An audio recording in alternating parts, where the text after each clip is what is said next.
¿Cómo es posible que un soldado herido, un cautivo que pasó 5 años como esclavo y un recaudador de impuestos que acabó en la cárcel termine escribiendo la primera novela moderna de la historia?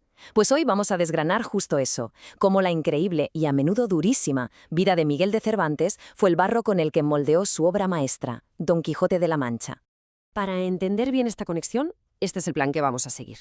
Primero, hay que conocer al hombre y su época, claro. Después, veremos cómo sus cicatrices, las de verdad, se convirtieron en literatura. A continuación, descubriremos las innovaciones que lo cambiaron todo, que inventaron una nueva forma de escribir. Y para terminar, veremos por qué su legado sigue tan vivo hoy en día.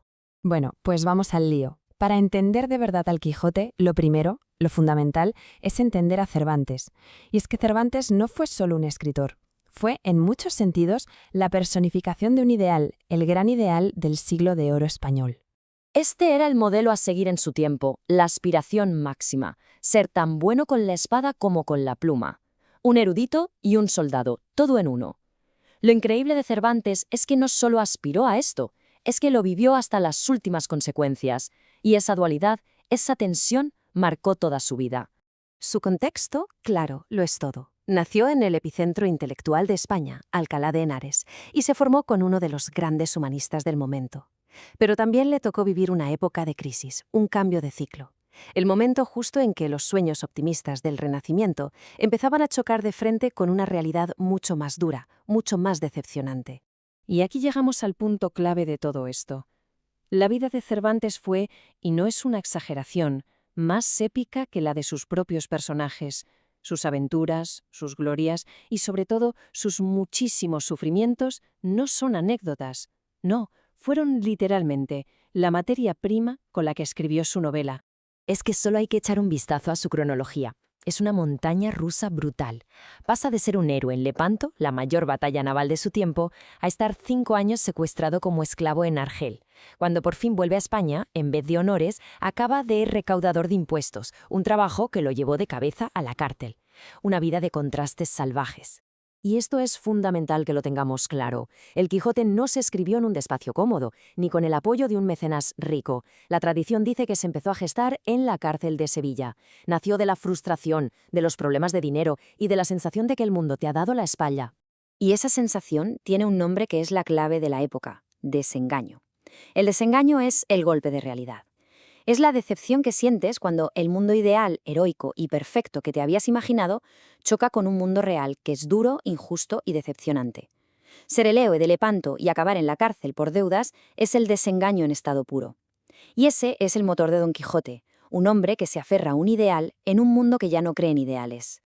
Ahora, lo que es realmente fascinante es ver cómo Cervantes coge todo ese bagaje vital y lo transforma en técnicas literarias que eran, para su época, completamente revolucionarias, porque no se limitó a contar una historia, inventó una nueva forma de contar historias.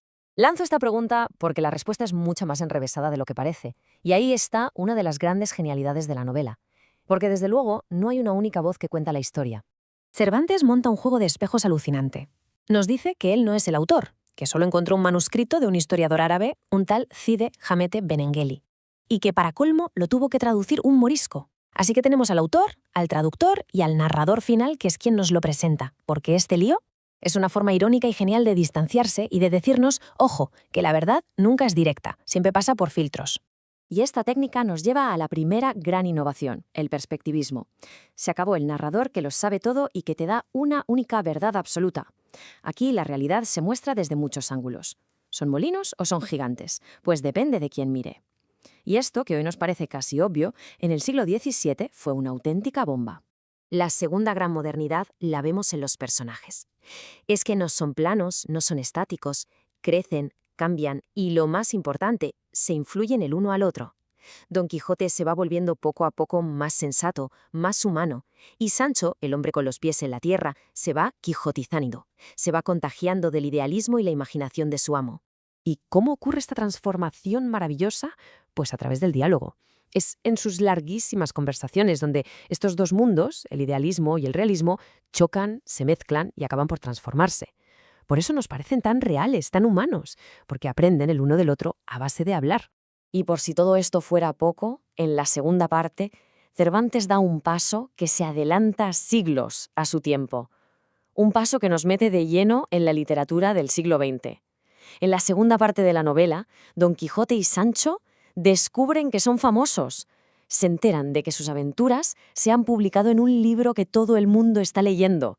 Esto se llama metaliteratura, la ficción que es consciente de que es ficción. Y es increíble porque los personajes se leen a sí mismos, critican cómo han sido descritos y hasta se enfrentan a un autor impostor, un tal Avellaneda que había publicado una secuela falsa. Defienden su autenticidad. Con esto, la línea que separa la realidad de la ficción se borra por completo.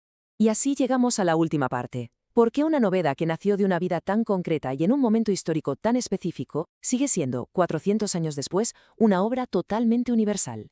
Probablemente ni el propio Cervantes era del todo consciente de lo que estaba creando. Su objetivo inicial era más simple, quería reírse de las novelas de caballerías, que le parecían un poco pasadas de moda y bastante disparatadas. Pero en el proceso de parodiarlas, sin querer, sentó las bases de todo lo que hoy entendemos por una novela. Entonces, resumiendo los puntos clave, El Quijote es moderno porque sus personajes cambian, tienen psicología. Porque nos enseña que no hay una única verdad, sino muchos puntos de vista, porque juega con los límites de la propia ficción, y sobre todo porque explora ese conflicto eterno que tenemos todos dentro entre nuestros sueños y la dura realidad. Esta cita lo resume a la perfección. La grandeza del Quijote es que es como un espejo. Permite infinitas lecturas. Un romántico puede ver en él a un héroe trágico, un realista, una comedia para partirse de risa. Cada generación proyecta en la novela sus propias dudas, sus propias esperanzas y siempre encuentra algo. Y para terminar, dejo una reflexión en el aire. ¿Y si la famosa locura de Don Quijote no fuera realmente locura? ¿Y si en realidad fuera la única rebelión posible? ¿La única forma de defender la imaginación y el idealismo en una sociedad que se estaba volviendo cínica y materialista? Una pregunta que, si lo pensamos, sigue siendo increíblemente relevante hoy.